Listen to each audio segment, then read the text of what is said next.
समृद्धीचा अंतिम टप्पा मे मध्ये होणार खुला। मुंबई ते नागपूर केवळ 8 तासांचा प्रवास। इगतपुरी ते शेवटच्या टप्प्याची कामं पूर्ण।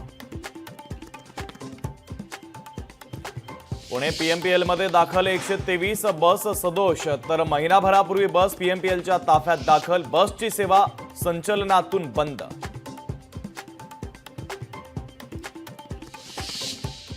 नाशिकमध्ये फर्निचरच्या शोरूमला भीषण आग। द्वारका परिसरातील घटना। दुकानातील लाखो रुपयांचं साहित्य जळून खाक।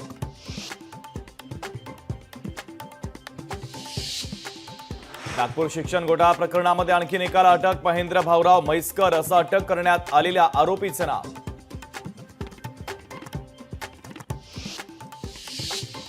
अमरावतीच्या तिवसा येथील युवकाचा अपघात प्रकरण। पोलीस वाहनामुळेच मृत्यू। अपघाताचा सीसीटीव्ही समोर।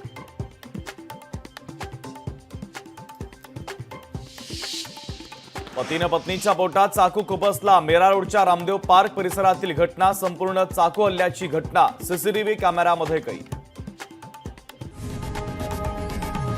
लोकशाही मराठी ऐका, पहा, जागरूक रहा।